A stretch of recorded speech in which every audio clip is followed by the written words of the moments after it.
Benvenuti a La Taverna Friuli Podcast, il podcast di riferimento sui vini del Friuli Venezia Giulia. Io sono Wayne Young, il vostro host. Ogni settimana ci troviamo qui per chiacchierare in un modo semplice e rilassato con vignaioli e altri personaggi di questa sottovalutata regione di Friuli Venezia Giulia nel nord-est Italia.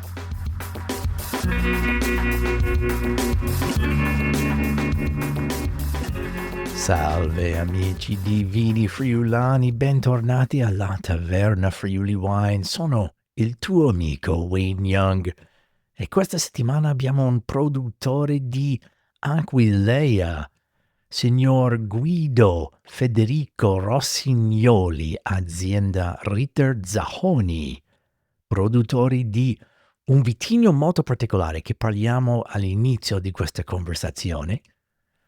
Però parliamo anche di Carmenère. Non so se sapete che il Carmenère per tanti anni è stato sbagliato per Cabernet Franc. Per tanti anni le piante di Carmenère sono stati piantati pensando di essere Cabernet Franc. Invece no, sono Carmenère e sono due vitigni abbastanza diversi. E parliamo di queste caratteristiche di Carmenère durante la podcast. Abbiamo parlato anche di questo concetto che mi piacerebbe sentire da voi. Allora lasciami un commento sui social o forse qui sul podcast se si ascolta su Spotify o qualsiasi piattaforma. Lasciami un commento. Che cos'è più importante, il vitigno o il territorio? Io e Guido le parliamo anche di questo concetto durante questa conversazione. Comunque, basta con le introduzioni e andiamo avanti con questa bellissima conversazione con il grande espansivo Guido Rossignoli di azienda Ritter Zahoni.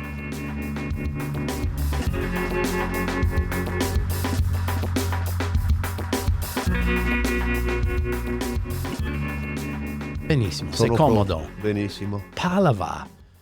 Allora, abbiamo cominciato già di parlare di questo bellissimo vino e hai detto che è stata una grandissima sfida, ma di dove viene questo Palava? Io quando... Palava o Palava? Palava? Palava.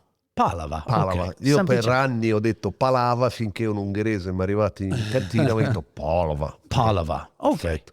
No, in realtà io mi innamorai di questo vitigno, stiamo parlando di ormai 15-20 anni fa, e quando decisi di ripiantare ad Aquileia, a Monastero, ho detto assolutamente io voglio il Palava, sapendo, cioè ovviamente nessuno l'aveva mai piantato in Italia, non in Friuli, in Italia. Nessuno l'aveva piantato. Ma l'hai trovato proprio in Ungheria? No, l'ho trovato a Raucedo, quelli che fanno le barbatelle.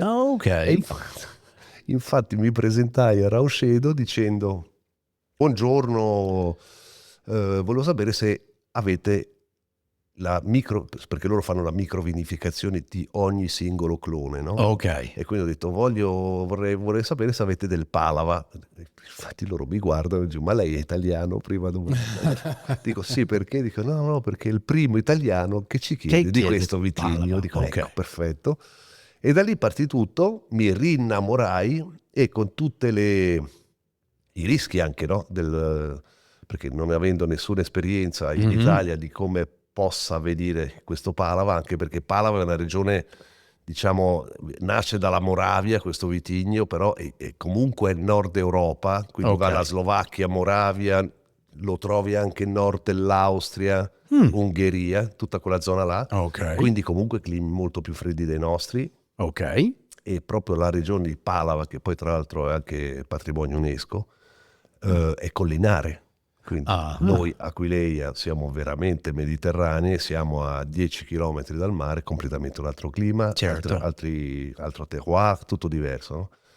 E non contento un normodotato dovrebbe dire, beh, provo, faccio 2 filari, vedo come viene. Ok. Io subito sono partito con 1,5 ettari. Però tu sei andato lì a chiedere a Padova.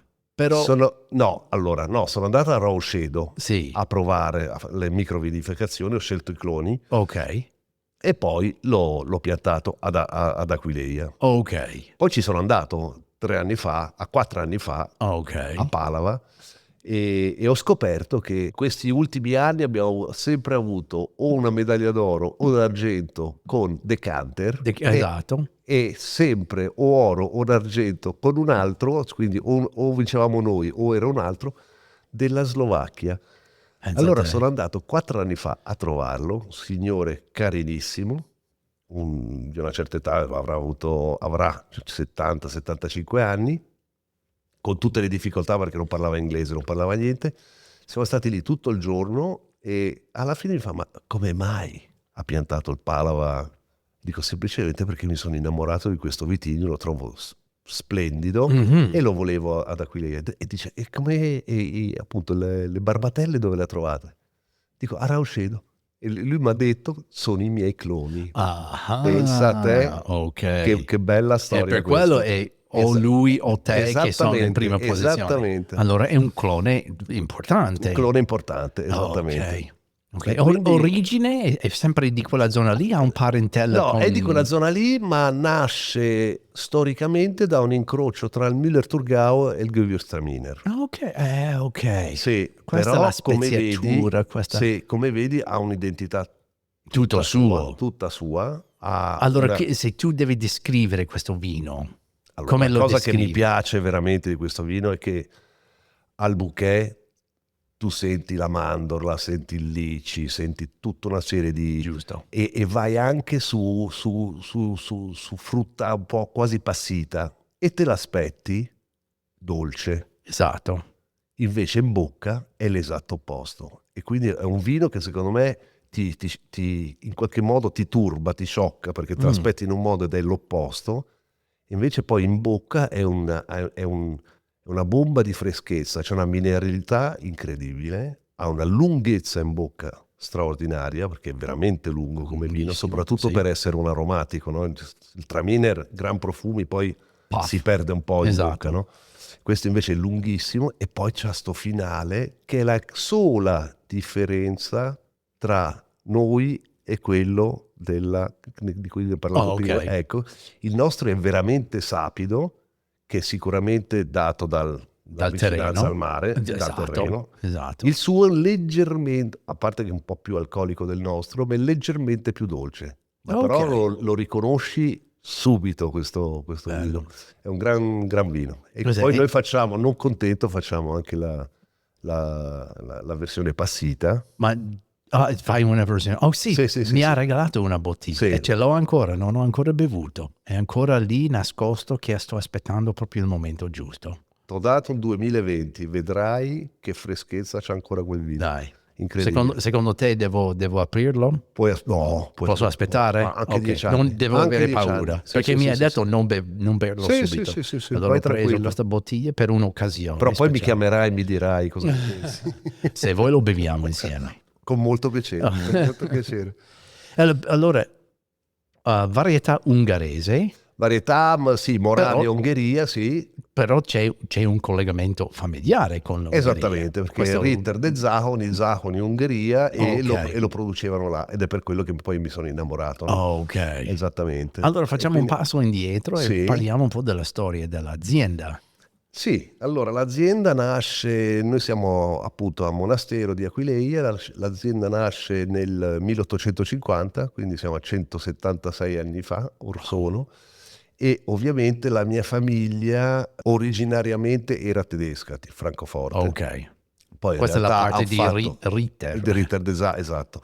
Poi hanno fatto quei 200-300 anni in Austria e di fatto poi sono venuti qua nella nostra regione qua, perché questa zona qua, no, qua siamo nei Colli Orientali, ma il Coglio fino ad Aquileia eravamo sotto l'Austria, no? Quindi la Certo. mia famiglia è arrivata in quegli anni lì e una parte si è fermata a Gorizia, una parte è andata a Trieste e gli ultimi poi sono andati ad Aquileia, a Monastero, Ok. e comprarono questo monastero di Aquileia che poi Francesco Giuseppe mise in vendita perché noto ateo fece chiudere tutti gli ordini ecclesiastici, quindi mise in vendita il monastero.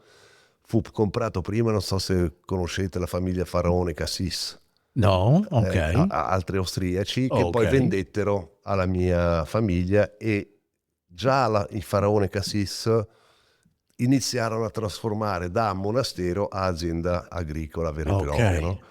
E quindi la partenza è quella lì, e 1850 da sempre la famiglia ha fatto vini, ma io continuo a dire ma non solo, nel senso che Ok. ancora oggi siamo forse tra le pochissime aziende che non siamo ultra specializzati, no? Mm. Allora Oggi chi fa asparagi fa fa solo asparagi, chi fa asparagi. vino fa solo vino. Solo vino. Noi continuiamo, abbiamo avuto in realtà una piccola interruzione metà degli anni 80 e 90, poi ho ripreso in mano io, e noi facciamo vino, facciamo asparagi, facciamo pesche, quindi frutta Ok. e poi seminativi, diciamo, no? Ed è sempre stato così. Ok. E continuiamo un po' questa tradizione che è estenuante perché non hai un minuto di riposo, perché le stagioni sono lunghissime. Ok. Ecco perché la Soprattutto specializzazione. quando non sei specializzato, perché Esattamente, sì, esattamente, non solo l'uva, ma anche tutti gli altri prodotti hanno la loro stagione. esattamente, Forse esattamente. riesce a riposare verso, non lo so, verso Natale. Sì, da novembre in poi, sì, esatto, Ah, esattamente. ok. E quindi, e diciamo, tutto nasce da questo, lo dico sempre perché è carina come storia, questo famoso matrimonio tra la figlia del fondatore, che si chiamava Elvine, e il conte Latour.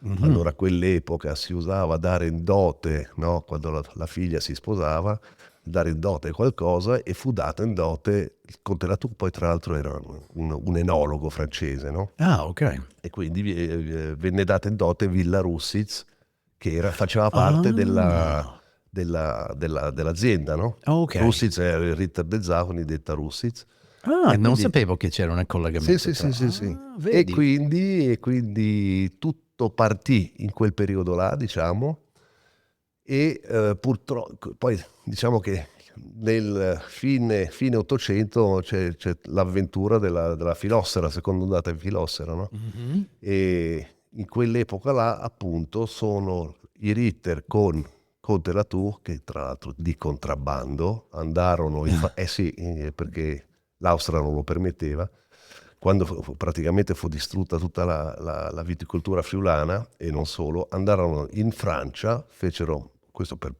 un po' di anni, a cercare tutte le barbatelle dalla Borgogna a Ok. Bordeaux, e Ah. portarono le barbatelle di contrabbando in Friuli, Ok. e quindi poi fin quando non decadde l'embargo, no? Quindi avevano le barbatelle francesi, poi si misero a produrle proprio alla tenuta di Monastero, Ok. e poi che i primi anni era la Rauscedo dell'epoca, Ah, e ok. arrivavano, sì, sì, arrivavano fino a produrre 1,5 milioni di barbattelle all'anno, quindi per Wow. l'epoca incredibile, ed è per quello che oggigiorno c'è chi dice che a causa dei Ritter, si è persa la viticoltura tipica friulana. Io dico, è la filossera che ha ammazzato le piante, non, Ok. e dall'altra parte invece, però se c'è una grossa, ancora oggi, tradizione di vitigni internazionali riconosciuti a Mhm. livello mondiale, vedi il Pinot Grigio, vedi il Merlot e tutti questi, in parte o soprattutto grazie a Ritter e la tua all'epoca, no? Quindi è Ok. una bella storia da raccontare. Sì, ma siete in un contesto ancora più storico quando si parla di Aquileia, Beh, no? sì, Stiamo parlando di, sì, la seconda città romana, esatto, allora sì, esatto.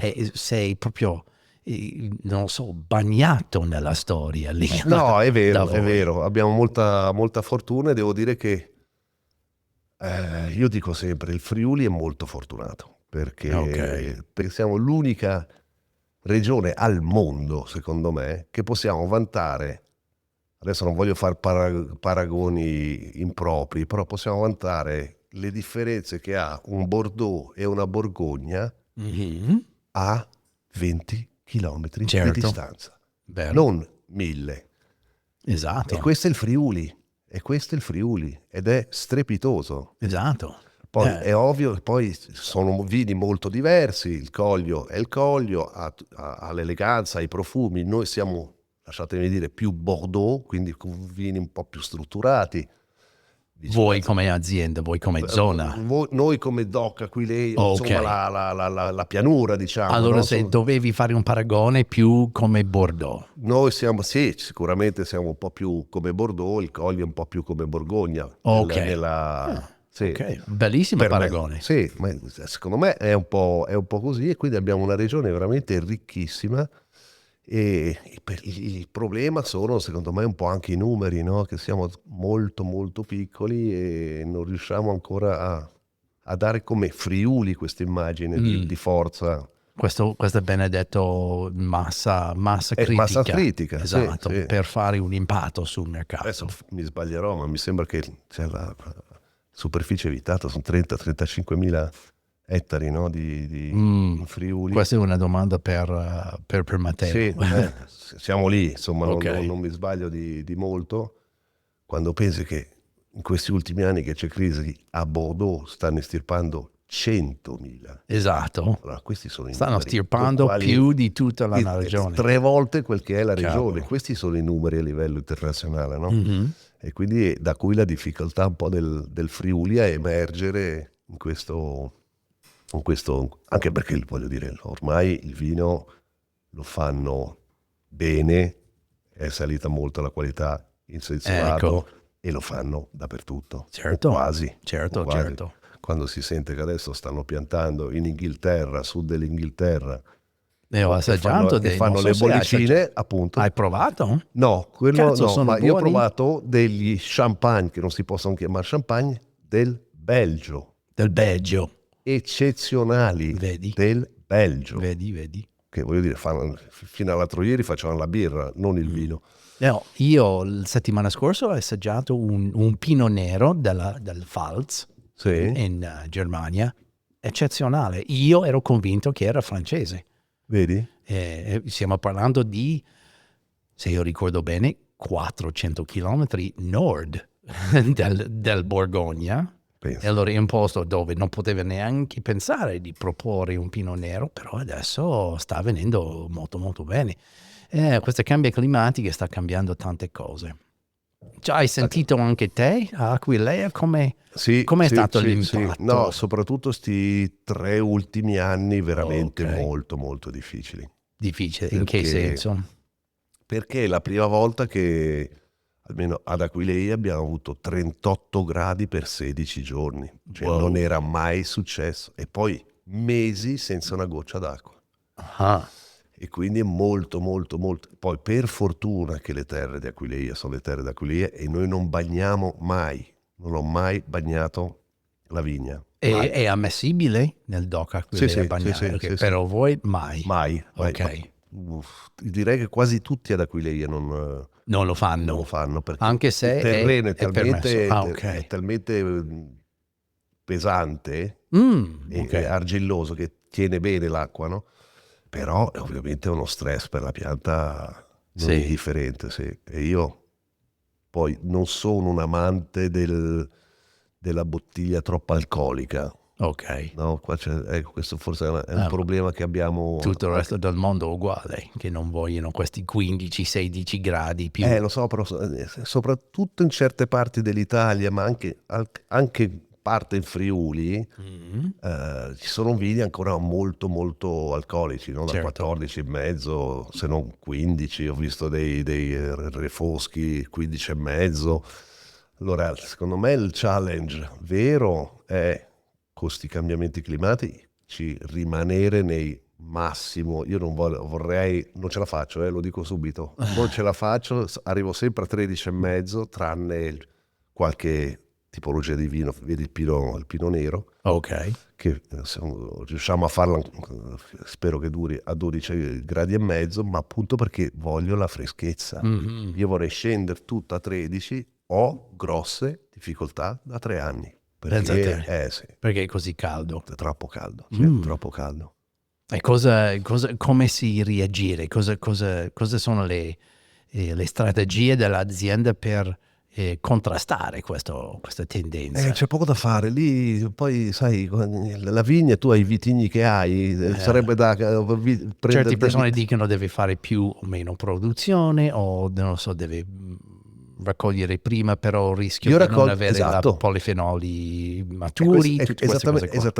Esattamente, cioè si Allora, tende a raccogliere prima, ma non così tanto come dicono. ok, si Perché spera. sì, perché anche come sempre, no? Anche adesso dicono siamo 2 settimane in anticipo e tatati tatà. Poi alla fine vai a vedere il calendario. Sì, cambia, ma cambia di 3-4 giorni, non Ok, cambia di un mese. esatto. Ok, E ok. quindi, malgrado il caldo, però ad esempio tipo l'altro anno, soprattutto i rossi, secondo me hanno sofferto.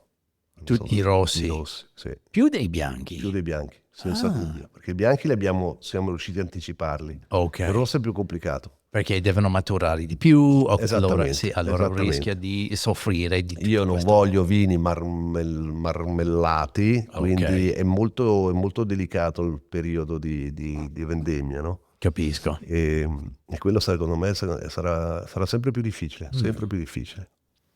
E queste sono le tipologie di vini che abbiamo noi, perché o andiamo sul Shiraz, quelli da sud, Del sud della Francia esatto, o ancora peggio però no, Australia. Sì, infatti i esatto. vini freschi, bella acidità, che sono tipici del Friuli, sarà un bel challenge il Ok, futuro.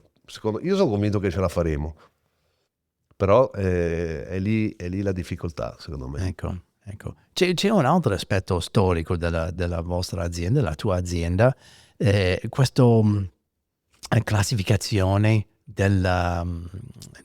non della principessa, della Ah, imperatrice, no?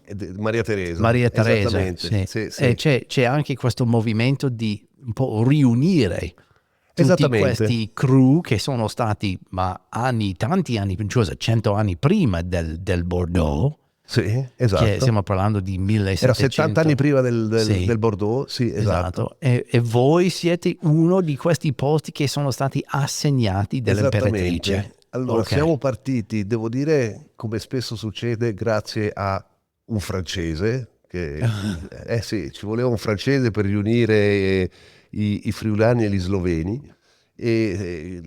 perché tutto partiva dal fatto che tramite un giornalista nostro friulano, Cosma, Cosma, tutti, ecco, esatto, nostro amico. e eravamo a cena con questo francese che poi viene dalla Borgogna, grandissima famiglia di produttori di Chardonnay, forse tra i migliori in assoluto. Ok. E questo signore aveva investito nel Brda, nel Coglio Sloveno, no? Ah, E appunto Cosma dice, ma sai che, un po' per stuzzicarlo, no? Gli dice, ma guarda che non siete i primi a aver fatto i cru.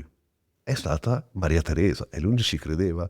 Allora gli ha no. portato la carta vecchia con la data, Cosma, Cosma, e la figo. vedi? E allora lui, devo dire, geniale, ha detto, no, qua, allora bisogna creare l'associazione dei cru di Maria Teresa. Figo. Ma perché lui ragiona da francese e da borgognotto, Smart.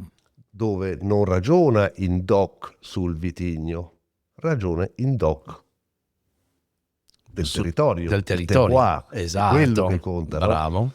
Ed è la cosa che mi piace da morire anche a me. E poi appunto mi fa vedere, e c'era appunto quello che dicevi, c'è un micro cru che si chiama Monastero di Aquileia, che Bello. siamo solo Che noi, siete no? voi, Quindi, esatto. esatto.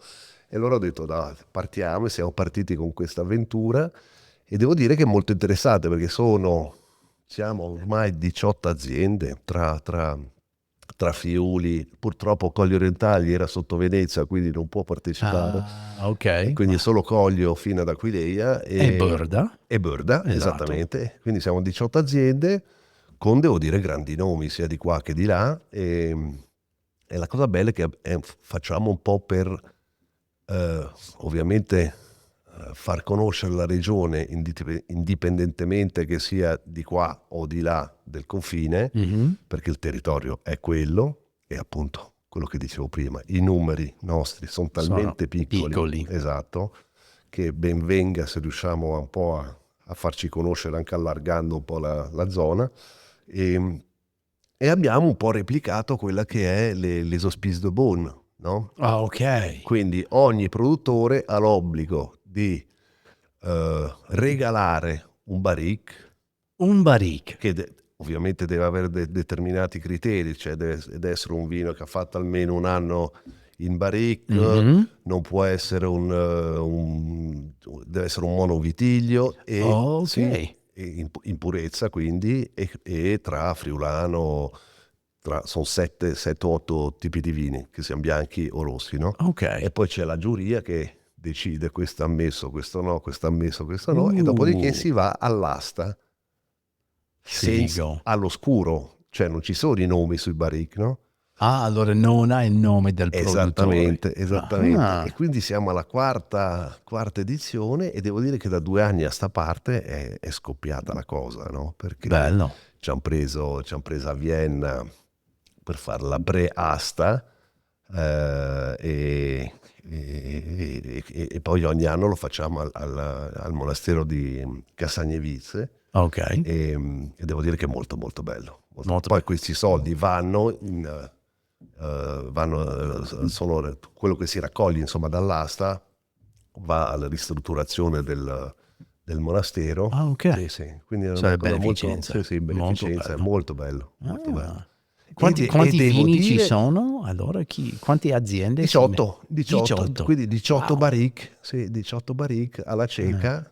È bello. E dopo quest'anno ti invito, cosa succede? Così vieni... Assaggi, fai un'asta, chi vince l'asta per quel barrique lì, cosa aspetta che viene imbottigliato? E esattamente, dopo... aspetta che viene imbottigliato e hai le etichette non del produttore, ma del crew. Del crew dell'associazione. Bello, che è più o meno uguale, mi hai mostrato una bottiglia. Sì, tutte uguali le etichette e molto bello. No, è molto bello. E la tua che cos'è il vino? Io ho sempre dato lo Chardonnay. Sempre il barrique dello Chardonnay. Sì.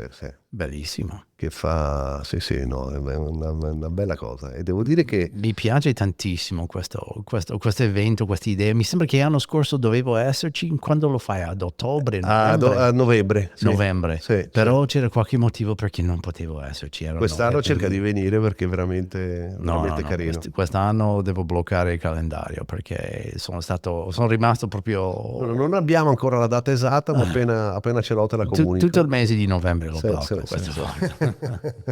Quanto grande è l'azienda? Non ti ho chiesto, perché mi sembra che l'azienda è abbastanza grande. Allora, l'azienda come azienda sono 130 ettari. Poi abbiamo, ma non totovitati. No, abbiamo 56 ettari a vite, di cui 20 per la bottiglia. Il resto vendo uva, che si chiama Prosecco e che si chiama Pinot Grigio. Sì. Allora, quindi la parte bottiglia in realtà sono 18 ettari. Bottiglie totali fatte? Facciamo 40.000 bottiglie. Sì. E c'è anche, io ricordo che c'era anche un museo della... Paleocristiano. Esatto. Di fronte a casa, sì. Che era la vecchia, in realtà quella era la vecchia chiesa. La vecchia chiesa paleocristiana che faceva parte, sulla quale è stata costruita la chiesa del monastero. E dopo c'era anche la cantina lì. Esattamente, in fondo a quel palazzo lì, che poi è diventato il fienile tutto, in fondo c'era la vecchia cantina. C'era la vecchia cantina con la pressa e tutto quanto. Esattamente. Molto bello. Secondo me merita visitare solo per quello. Sì, no, è una bella zona, è una bella, devo dire, una bella azienda, una bella struttura, diciamo.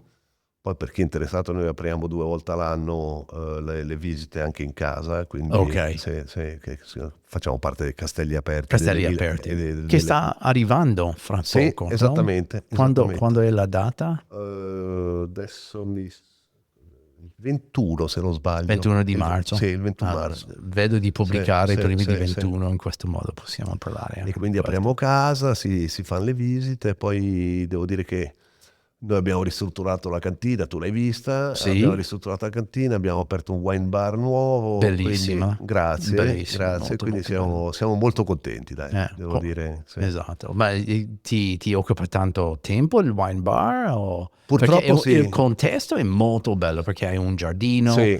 c'è non so se è una roggia con È una, canale, una roggia, una sì. roggia che Sì. passa, che è Sembra di stare bellissima. un po' in Scozia, è talmente verde tutto. No, è lì. vero, è vero, è vero. L'ultima volta che sono stato in un altro mondo, No, poi nascosto lì. soprattutto d'estate è piacevole, silenzioso, si sta proprio Sicuramente bene. ci Sì, troviamo sì, lì, sì. quando arriva il bel Con tempo che piacere. sta arrivando.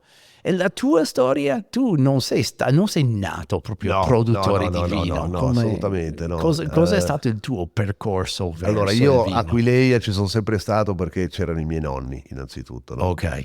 E io poi sono nato in Belgio perché mio padre e mia madre erano nati in Belgio perché mio padre lavorava alla Commissione Europea. Ok. E quando morì mio nonno, appunto, tornarono ad Aquileia per portare avanti l'azienda ok. e lì finirono di fare vino. Erano inizio anni 80. Ok. E quindi io ho fatto da 0 a 18 in Belgio, poi ho fatto l'università a Milano, sono tornato a Bruxelles E per i questo primi anni a ho sentito lavorare. questo francese perfetto pronuncia. Eh sì, madrelingua. Madrelingua Sì. proprio. Alla fine ho fatto 30 anni in Belgio, tra il Wow. primo e il secondo round, 30 anni ho fatto. Ok. E poi sono entrato nel mondo Fiat, sì, prima a Bruxelles, poi a Torino, poi a Roma. Cosa hai fatto a Fiat? Alla fine ero capo relazioni esterne Fiat Auto. Le Fiat Auto. Fiat Auto, ma No, ero cos'è esterno? capo relazioni esterne, volgarmente Scusa, detto il relazione... lobbista, relazioni istituzionali. Oh, ok. No, ho perso una parola. Ok, relazione esterna. Sì. Ok. Perché questo è un altro mondo delle mie passioni, che sono i motori. No? Sì. Anche a me piace tantissimo le macchine e il vino, ma non insieme. Esatto, esattamente. Deve stare attento. Sempre, bravo. E cos'era la spinta? Cos'era il momento quando sei tornato a casa per fare vino? In realtà era, cioè mio padre ebbe un problema fisico, una brutta operazione al cuore, diciamo, e allora mia madre mi chiamò, torna a casa Alessi. Quando chiama la mamma devi esattamente, tornare a però casa. appunto lì dissi, senti, a me soia, mais, con tutto il rispetto, ma non mi interessa, o torniamo all'origine, cioè il vino, o se no rimango dove sono, no? Ok. Vabbè, poi ho parlato con lei, con mia madre, con mio padre e con mia sorella, perché poi c'è anche mia sorella nell'azienda, e abbiamo deciso un bel challenge, ripartire da zero, un Ok. bel challenge. Sì.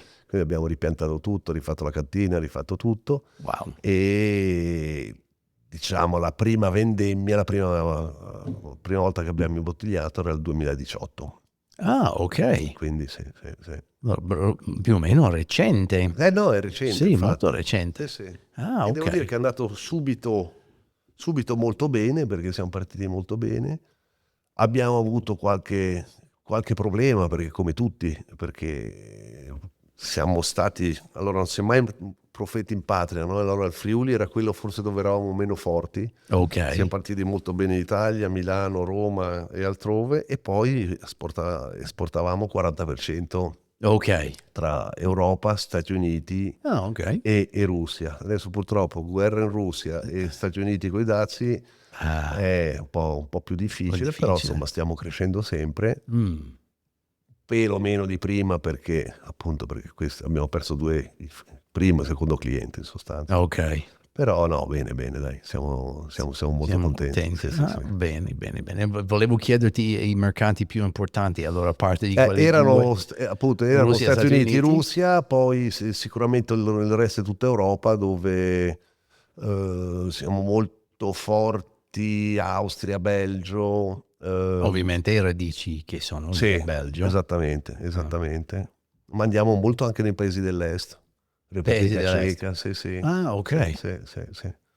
E siamo un po', guarda, direi dappertutto, tranne Scandinavia. Scandinavia Ok. non riusciamo ancora ad oggi a far apprezzare i nostri vini, neanche perché poi non abbiamo contatti più di tanto con...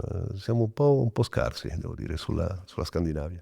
Lo senti un po' questo trend, soprattutto di persone giovani, di evitare alcol in generale, ma anche il vino in particolare? L'avete sentito? E come possiamo superare questo periodo strano di contrazione, soprattutto con i giovani? È vero, è vero. Eh, Secondo me è un problema un po' di comunicazione prima di tutto. Il la vino, nostra? se il vino è un po' troppo complesso nella sua comunicazione, il giovane è molto più diretto. Sì, a me quello che fa più paura è un po' quest'aria di il vino fa male, il vino Eh, è cancro, il vino cioè, è fino all'altro veleno? ieri il dieta mediterranea fa bene un po' di vino, e Ecco, da un giorno all'altro tutti, 100% dei medici, queste sono le cose che fanno sì, forse più male sì. del giovane, poi sarà un po' meno giovane e come tutti i meno giovani poi secondo me si riapproprierà del piacere del vino, no? Invece queste ondate che poi Anti-alcol praticamente. anti-alcol che poi partono anche da Bruxelles, dall'Europa, queste non sono Sì, cose che fanno bene al settore, no, assolutamente. no, no, No, no. no, no. Sapendo che in gran parte dell'economia europea o vino, birra, Sì, no, infatti che poi lasciamo stare i superalcolici perché sì, infatti, secondo però me, vino e birra infatti sono dico, industrie grandissime in ma infatti, Europa, enormi. esatto, ma Eh, infatti quelli non sono in crisi, se notiamo. Allora, non è la cosa? crisi dell'alcol, perché i superalcolici stanno salendo, Stanno salendo, la esatto. birra sta salendo nell'insieme, è il vino che sta Il vino, calando. Quindi esatto. non è una questione... Secondo me c'è questa aria che era vero, posso dire 40 anni fa, quando io ho cominciato a bere, quando avevo 19, 20 anni, questa aria in giro di vino che è una cosa delle elite, dei snob, sì, non è una cosa che si beve per bere, si beve o il vino o si beve i cocktail, no? Si Esatto, bevi cose. Vino è un po' per i vecchi. sì, Secondo me è solo un ciclo, perché quando ero giovane non volevo bere vino, ho bevuto tutte le altre schifezze nel mondo, però il vino sì, sì, no. sì, no. E dopo sono arrivato di un punto quando ho apprezzato il sapore del vino. E allora il mio idea era che stiamo vivendo questo momento, però dobbiamo solo aspettare che quelli che adesso che sono molto molto giovani tornano Sì, dentro il mondo divino, riscoprano il mondo divino. esattamente. Però nel frattempo c'è tanto dolore, Sì, sì, sì. tanto dolore, esatto. Che poi Eh, è purtroppo un fatto mondiale, È quello. infatti, È un fatto infatti. mondiale. Se vai sui social media, io che sono spesso su Threads, che è praticamente il Twitter di Facebook, no? Di Sì, Zuckerberg, spesso trovo queste persone che dicono non bevo, fai male. Io devo proprio contrastare queste persone e dire ok, se hai un problema con l'alcol, assolutamente devi evitare a tutti i costi. Però il piacere di condividere un bicchiere di vino con degli amici è esatto, una cosa che rischiamo ogni momento che usciamo di casa. La cosa più rischiosa che possiamo fare è entrare in macchina. esattamente. Perché No, ma se vedi, un bicchiere di vino non è niente in confronto. dal Covid in poi, cioè siamo in un momento di obiettiva difficoltà, di tristezza, no? E il Covid, e le guerre, e questo. Cioè, io non veramente, io mi dico anche i giovani, poveri cristi, no? si trova in un periodo storico che è veramente abbastanza deprimente, no? Infatti. Quindi quando questo, appunto, il vino è convivialità. Certo. E manca questo, cioè mettici il telefonino, mettici questo, i giovani manca la convivialità. Se Esatto. riusciamo a ridare la convivialità, stai tranquillo che torna il vino. Io sono Infatti, sicuro. sono d'accordo Sono con sicuro. te. Ho parlato parlando di Rauschedo, ho parlato con il direttore commerciale all'estero e lui ha detto che non è un problema di alcol, perché lui ha detto se tu vai in Polonia o Estonia o Sì. in questi paesi che hanno un PIL in Crescita. crescita, tutti bevono. Esatto. I giovani sono fuori a bere, a Esatto. fare anche vino. Però lui ha detto che il problema è che se non hai soldi, la cosa che lo rinunci è il vino. Sì, esatto. È difficile. Esatto. Allora, abbiamo parlato un po' di Padova, però non fate solo Padova. No. Chardonnay. Noi Ok. facciamo 7 vini che sono 7 vini. sì, ribolla gialla, facciamo uno Chardonnay, facciamo il Palava, facciamo un rosé a base di Rebo. Sì, a noi Base di? Rebo, a noi piacciono i vitigli un po' particolari. Aia, Rebos. Rebo, che Rebo, è un d'origine altro del Trentino Alto Adige. Ah, È un ok. vitigno del Trentino Alto Adige, che è una bella... Allora, è famoso per il colore e i tannini. Allora, me l'avevano consigliato per i rossi da strutture da invecchiamento. Non mi ha fatto impazzire, Ok. però è talmente colorato come vitigno che se tu lo vinifichi come facciamo noi in bianco, Ok. puro, Viene un rosato. viene un rosato fantastico. Ah, Fantastico. Stile sud della Francia, non è, ok. non è il rosato Provence. non, Ok. sud Italia, quindi molto gioca sulla freschezza, sull'acidità. Ok. È assolutamente un C'è bel un vino. mercato in Friuli per rosato? Sta Allora, crescendo. questo è divertente perché faccio un passo indietro. Noi diamo i nomi, abbiamo sempre dato i nomi ai nostri vini, no? Ok. E, in genere sono per i bianchi le signorine di famiglia e per i rossi i maschietti di famiglia. Quando è Ok. nato 2020, quando è nata mia figlia, ho detto no, senti, bisogna inventarci qualcosa, un nuovo vino, dedicarglielo per la nascita di Maria Bello. Vittoria, si chiama Maria Vittoria, Ok. e cosa di meglio di un rosé per una bambina, no? Cosa Certo. di meglio, ho detto facciamo Soprattutto così. femmina. E i miei Pink, amici che no? poi tu conosci, no? Attorno a me, Vignagnoli, dicono no Guido, non fare un rosé perché l'abbiamo fatto 3, 4, 5 anni fa, un disastro, non c'è la cultura in Friuli. Dico vabbè, senti, chi se ne frega, facciamo poche bottiglie, l'avevo fatte 1600 1600 bottiglie. 1600 bottiglie, e dico oh ragazzi, semmai 1000 me le bevo e 600 che Esatto. non so, cioè le regalo, no? E in realtà poi è carino perché allora mia figlia si chiama Maria Vittoria e per festeggiarla, diciamo, noi la chiamiamo Mavi, no? Mavi. Sì, e Ok. gli ho messo l'accento sulla I, Mavi? Mavi, che vuol Ok. dire la mia vita, no? Quindi l'avevo Oh, dedicato che a lei e doveva essere carina. per un anno teoricamente. Ok. Queste 1600 bottiglie in 4 mesi fulminate. Spariti. Quindi da quell'anno abbiamo continuato a farlo. Bello. Sì. Secondo me c'è Bisogna fare vini un po' diversi, secondo me. Bisogna osare. Esatto. Bisogna osare. Esatto. Ma l'hai venduto qui nel wine bar o bevuto?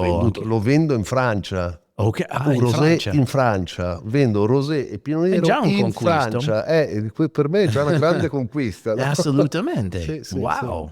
Che è proprio Bello. la patria del rosé, per i Esatto. miei gusti, insomma, o per come tipologia, per come lo faccio, è proprio appunto la Francia, e anche il Pinot Nero. Ci comprano il Pinot Nero, io troppo felice. Ma Perché Pinot Nero è un'altra grandissima sfida, soprattutto Aquileia. soprattutto Aquileia. Soprattutto Aquileia Parliamo. perché Pinot Nero è da coltina, non ama il caldo, Ok, non ama il calda. caldo, no.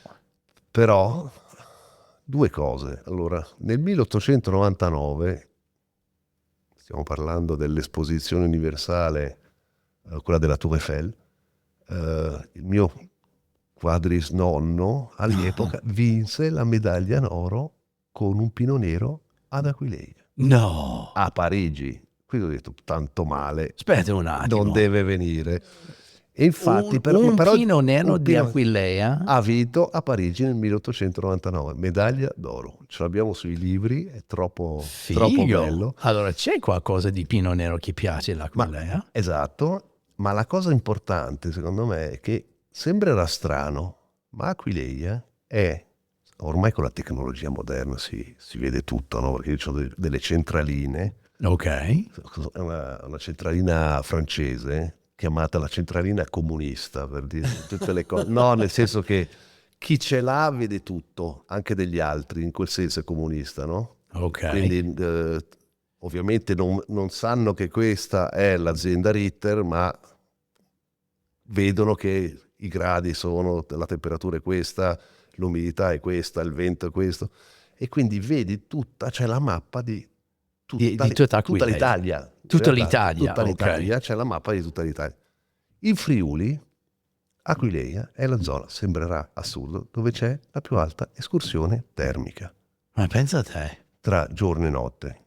E quello Per la è vicinanza al mare? esattamente. Oh, ok. È fondamentale. E poi è sempre ventilato. È sempre ventilato. Cosa che è il miglior medico della vigna, no? Esatto. Il vento. Esatto. E quindi cosa c'è questo io gioco, lo dico sempre. Tra il mare e le colline che i crea romani non movimento. erano stupidi se sono arrivati lì, c'è un motivo, infatti. C'è un motivo, sì. Non solo per il vino, ma anche mi sembra che c'era il porto. C'era lì il porto fluviale, esattamente. Esatto, sì, allora è più facile anche muovere delle cose. sì.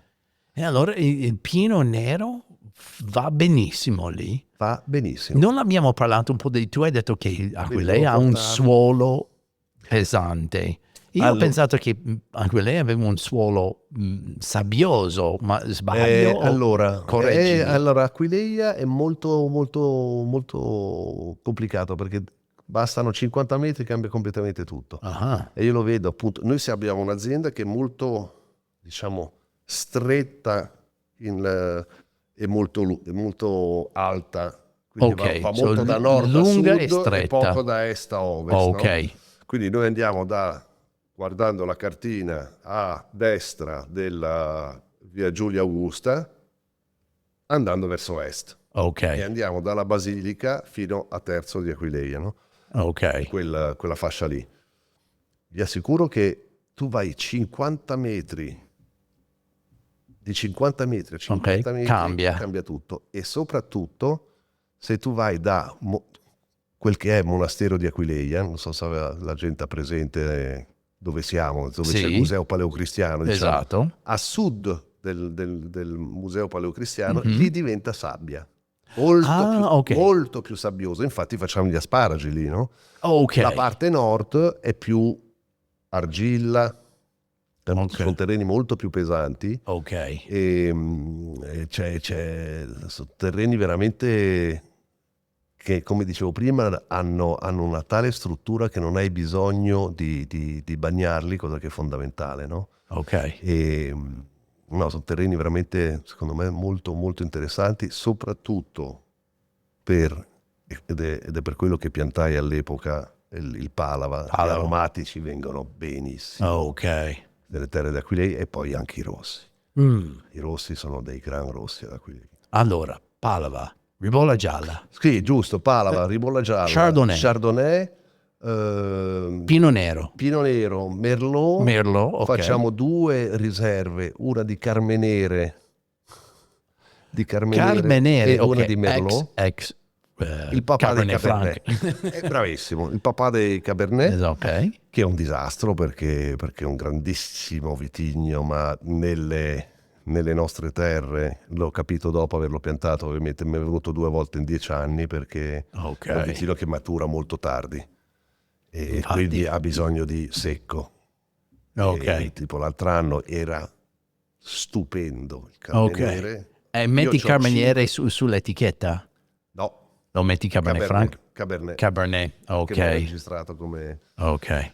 appunto quello che dicevo prima, io amo il terroir più che il vitigno. più che i vitigni. Ok. Cioè, dobbiamo imparare certe cose, cioè, c'è poco da fare. Cioè, Sì, sono siamo d'accordo. l'unico paese, anzi ormai siamo diventato il primo paese produttore di vino al mondo e siamo gli unici a non tutelare il territorio.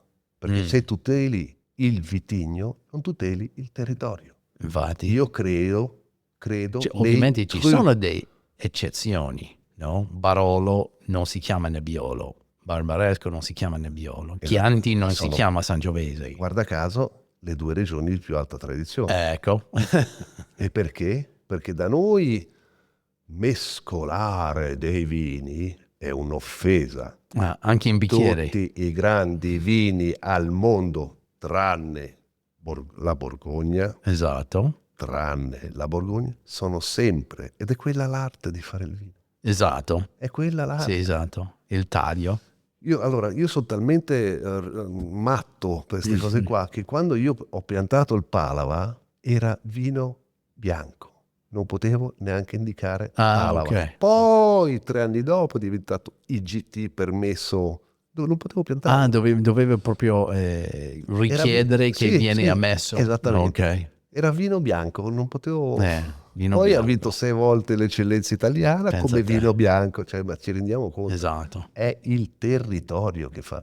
Noi ce ne siamo accorti col Prosecco. Ah, Col ecco, Prosecco. un nome Avevamo che... perso il Toccai nostro perché il mondo tutela il territorio, Esatto. non il vitigno. Mhm. Io spero che l'abbiamo capita questa roba qua, ma Ok. vedo che sono tutti. È anche giusto perché siamo il paese al mondo che ha più vitigni per regione, no? Però conoscendo un po' cioè, torno sempre a una famosa intervista di Angelo Gai, è verissimo, abbiamo i Cioè? vitigni più belli del mondo, ma quando ogni regione ha 6, 7 vitigni autoctoni, Mhm. sei perso nel mondo.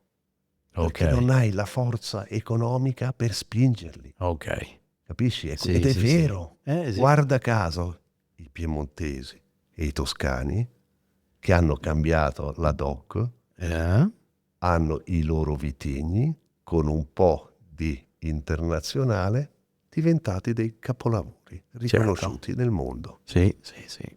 Noi siamo troppo specifici, no? Rischiamo veramente di chiuderci le porte. So che sto dicendo una cosa che tutti, no, gli autoctoni, è verissimo, però poi da un punto di vista, posso dire una cosa? Ribolla gialla, Ok. la vendo tutta tra Roma e Milano, pochissima in Friuli, Pochissima in Friuli. pochissima in Friuli, zero all'estero. Strano. Questo è il problema. E ci sono tanti tutti che investono e che parlano sempre di che ribolla gialla è il futuro. Però Allora, all'estero è difficile. no, è molto difficile, ma perché è un vino che ha le sue caratteristiche, che è l'acidità e la freschezza, indubbiamente. Io ci sono abituato, a me piace, no? Non è un vino, diciamo, che poi te lo ricordi, no? Cerchiamo di ragionare sempre nel contesto internazionale. C'è 1000 tipologie di quel genere di vini. Certo. E questo è il discorso. Guarda la Spagna, guarda la Mosella, ce ne sono tantissimi quel genere lì. Sì. E allora vai a scontrarti comunque con, no? E si torna al discorso di prima. Certo. Quanti ettari abbiamo a Ribolla? È zero in confronto ai numeri del mondo, no? Certo. Ed è un po' il discorso che facevo un po' per tutti i vitigni, no? Poi, appunto, cioè non puoi, è vero che poi ci sono delle tolleranze, ma se tu non fai un monovitigno perdi la DOC. Infatti qualche grande nome friulano se ne è fregato di queste cose qua, infatti vende tutto il mondo. Ok. Ci sarà un motivo. Sì, capisco. Con base friulano, con base vitigni locali, Sì. ma no? li ha messi un po' col gusto internazionale, c'è poco da fare. Esatto. Non puoi vendere tutto qua, no? Certo. No, questo è sempre stato il concetto. Quando sono arrivato qui in Friuli nel 1998, i vini più importanti, e sto parlando dei classici di Vintage Tunina, Terre Alte, tutte queste cose non erano monovitini, erano i blend, Esattamente. che il blend è sempre stato quello che lo costruisce per essere quel vino di eccellenza dell'azienda. Esattamente. No? Invece mi sembra che è diventato evoluto, devoluto in questa idea di ok, quello che rimane lo mettiamo insieme e lo vendiamo come uvaggio. Questo è un approccio totalmente diverso. Sì, esatto, che ha totalmente rovinato diverso. quel concetto. Esattamente. E adesso sta tornando con colio di uve autoctone e tutto quanto. Secondo me c'è un resurgence di questa idea di ok, creiamo un profilo, un vino, soprattutto un vino bianco, soprattutto territoriale, che possiamo pensare di quello.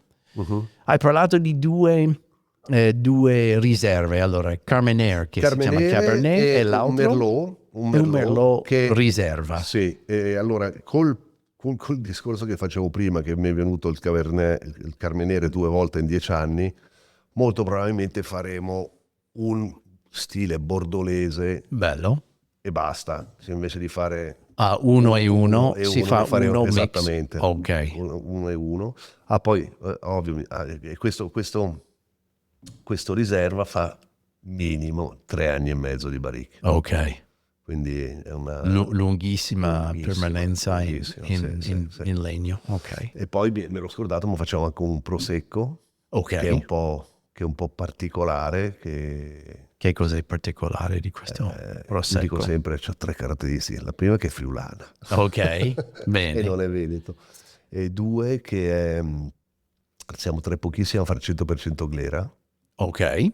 Quindi mi piace la freschezza, il discorso che facevo prima, mi piacciono i vini spontanei, pimpanti. Tutti mettono Chardonnay per dargli robustezza, io preferisco lasciarlo più magrolino, ma gli do più struttura con una seconda fermentazione lunghissima, minimo 100 giorni. Ah, wow. Sì. Ok. E poi facciamo la manolattica col prosecco, cosa che mi sa che solitamente non si fa. Esattamente, quindi dare un po' più corpo, e invece di aggiungere Chardonnay si usa un po' fai la manolattica, gli fai 100 giorni di seconda fermentazione, quindi è molto più lungo in bocca e molto più profumato, perché non scordiamoci che il glera è un semi-aromatico, quindi lo senti al naso, cosa rara, insomma nel prosecco è difficile avere un bouquet, no? E quindi facciamo anche questo, ne facciamo uno perché non sono un proseccaro, ma ne faccio uno che è un brut e basta. E stop. Ecco. No, sì, poi ho detto il passito. Il passito l'abbiamo parlato è che il passito è 100% palava. 100% palava, 100% fatta a mano, messo su cassette, 90 giorni di appassimento, pressato, 2 anni di barrique. Non filtrato, non chiarificato, niente. Interessante. Sì. Interessante. Come si può definire il tuo azienda? Si può definire, non lo so, convenzionale, biologico? Allora, noi siamo lotta integrale. Lotta integrata. Noi siamo lotta integrata, siamo ben oltre la lotta integrata perché non usiamo concimi chimici, non usiamo diserbi, facciamo tutto meccanico e quindi siamo ben oltre la lotta integrata. Non siamo bio perché siamo comunque zona molto umida, molto umida, è un po', secondo me, molto complicato, soprattutto con 56 ettari diventa veramente complicato. O divido l'azienda tra l'uva e il vino. Però diventa molto complicata la cosa. Sì, parlo con il mio enologo lì. Chi è il tuo enologo? Fabio Bigolin. Fabio Bigolin, ok. Come è venuto in contatto con l'azienda? Tramite amici, devo dire, tramite amici, come tutte le cose belle della vita, a cena si parla. Ah sì, io non facevo ancora vino, no? Ci stavo pensando, ma non facevo vino. e quando ti accorgi che gli piacciono esattamente i vini che piacciono a te, nel modo in cui sono fatti. Quando Guarda, si arriva a semmai questo un giorno parallelo di farò gusti è sempre una bella cosa. Ok. esattamente. E poi siamo diventati amici, mi ha fatto assaggiare quello che faceva lui. Poi quando ho deciso di fare il vino gli ho detto: senti Fabio, Vieni, anche esatto. perché lui è uno che io ho l'onore, perché ha creduto in me, perché partendo da zero, Mhm. no? Ed era il primo che diceva: sì, però Doc Aquileia Non era perché lui convinto. era Coglio, Mm. è toscana, è uno dei Ok. pochi enologi italiani che ha 2 chateau in Francia. Ok. Sì, quindi mi sembra che segua 16 o 17 aziende. Arriva il guido di turno ad Aquileia che parte da zero, dicevo, vabbè, ok, dai, partiamo, perché più che altro per simpatia, no? Ok. Era partito così. Certo. Poi invece si è trovato benissimo perché gli davo carta bianca su tutto, no? Ok. E quindi posso raccontare un aneddoto che è proprio quello del Palava. Allora, quando l'ho piantato, lui m'ha, non dico insultato, ma quasi. Ma tu sei matto come un cavallo, come fai a piantare un vitigno che non si Pensa a conosce? te. Ma cos'è sta roba qua? Poi 1,5 ettari, no? Fai qualche filare, vedi come viene. No, subito 1,5 ettari. E il primo anno, alla prima vendemmia, io mi ricordo che ero con la mia compagna, c'era lui, ed eravamo in cantina a definire lo Chardonnay. Ok. Quindi noi non facciamo un 100% barrique, noi facciamo dal 25 al 30% di barrique, e quindi c'hai comunque il barrique 1, barrique 2, barrique 3, quale percentuale dell'1, Ok. quanto del 3, quanto del secondo, cisterna 1, quindi sempre 9 bicchieri. E si comincia E si comincia. a assemblare come deve Qua possono essere. venire fuori 1000 bottiglie, qua con questa combinazione 1500, quale preferisci, e lui per tutto l'inverno veniva in cantina, lui viene ogni mercoledì, veniva, assaggiava dalla cisterna e dice: io sto vino, andando sul Palava, dice: io sto vino non lo capisco. Non lo capisco.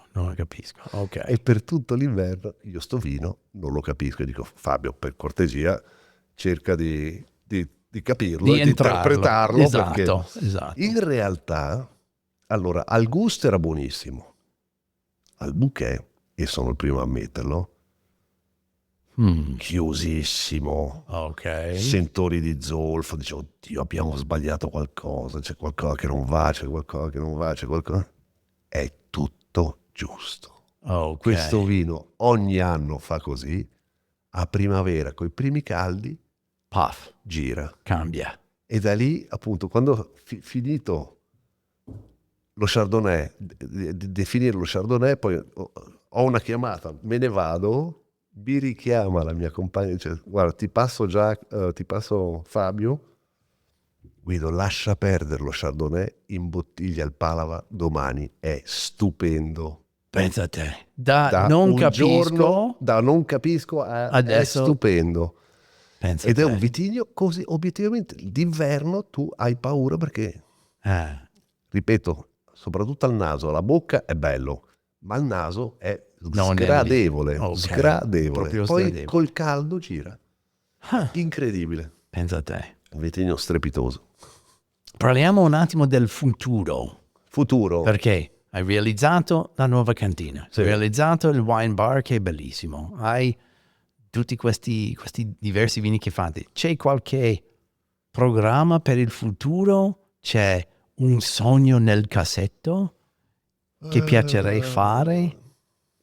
C'è qualcosa che non mi hai detto che sta per arrivare? No, assolutamente no. Allora, da un punto di vista così di amore per il vino, vorrei fare un uvaggio su un bianco. Un uvaggio sul Sì, bianco. non so ancora esattamente come, Mm. e quello sicuramente prima o poi lo farò.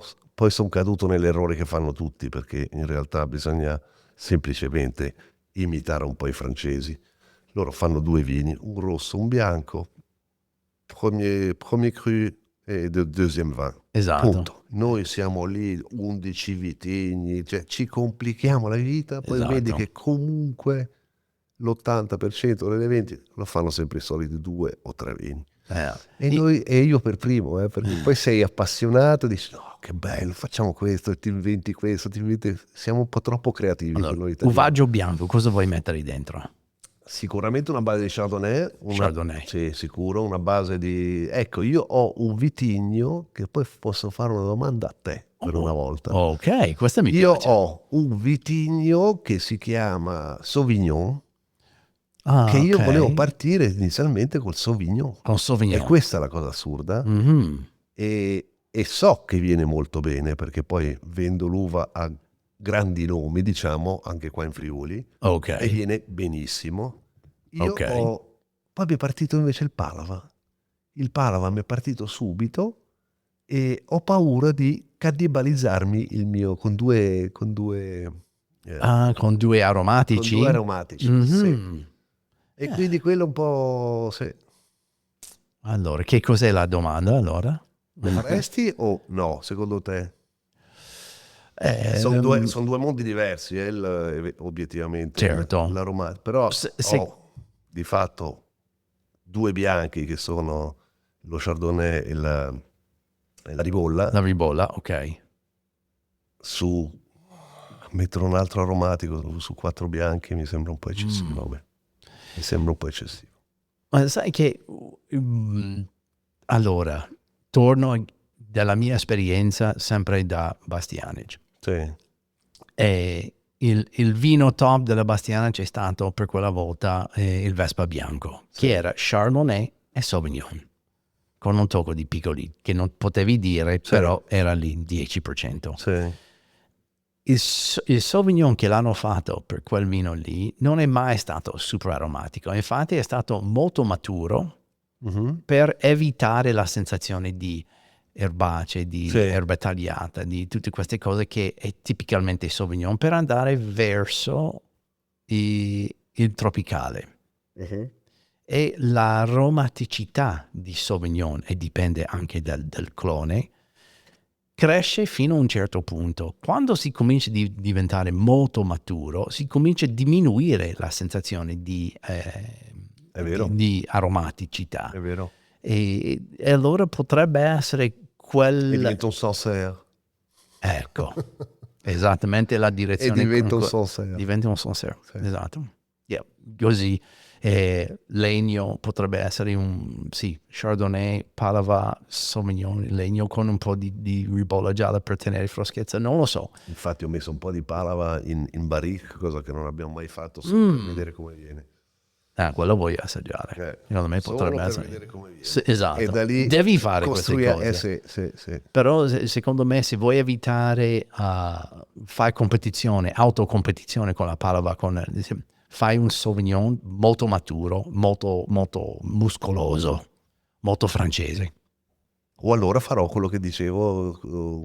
No, ma è tagliarlo con qualcos'altro. Esattamente. Sì. Quindi non Sauvignon puro. No, secondo me no. Ma si può provare.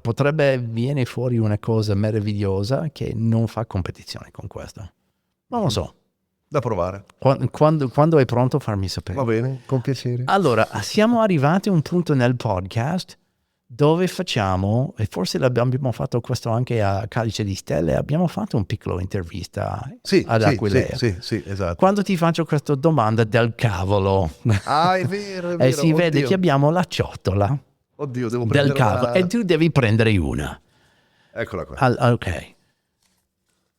Allora. La tua domanda del cavolo è: cosa pensi che il tuo vino riveli della tua personalità?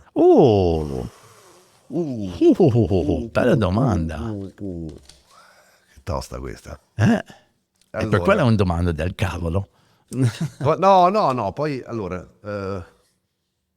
io ho una forse per la mia forma mentis, cioè col fatto che abbia vissuto 30 anni in Belgio, che di fatto è un satellite della Francia. Ok.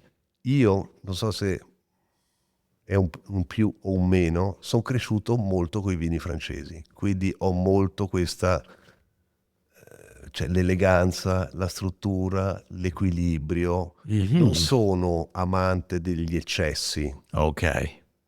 Troppo Allora, acido, Napa troppo- Valley non è proprio il tuo no, stile. esattamente. Capisco. Come non lo è, non lo so. Cioè, adesso non voglio, ma tipo i super aromatici, gli orange. Ok. super Macerati non lo appassi- fai? Macerati, No, no, non lo faccio. non è per te. Per me una bottiglia devi aprirla, stare in due e poterla finire. Finirla. A me quei vini dove bevi un bicchiere e dici buonissimo ma non ti voglia al secondo, mi piacciono molto, ma non è quel che piace a me. Ok. Non so se mi spiego. Quindi io spero il vino, io cerco comunque l'eleganza nei vini e l'armonia nei vini, no? Che poi Ok. non è io sono abbastanza esuberante, dovrei fare dei vini esuberantissimi. In realtà sono conservatore nei vini, non so se mi spiego. Ok. Ah, Mi ok. piace, mi piace l'equilibrio, l'eleganza e l'evoluzione del tempo. Un compensazione per la tua esuberanza di personalità? Probabilmente, ma Di trovare- l'esuberanza è essere matto. Infatti pianto 1,5 metri di palava, pianto rebo, pianto vitigni carmenere, vitigni che Esatto. non c'ha nessuno, e quella è la mia esuberanza. Però poi in questo mondo qua li L'espressione voglio de- eleganti. Ok. Bene. Ecco, Bene, Guido, è stato veramente un piacere. anche per me Passare un'oretta è sempre con un te. piacere. Esatto. Grazie. Grazie per l'assaggio. Benissimo. E ci vediamo giù in Aquileia al più presto Con molto possibile. piacere. Bene. Grazie mille. Grazie a te. Ciao, ciao, grazie.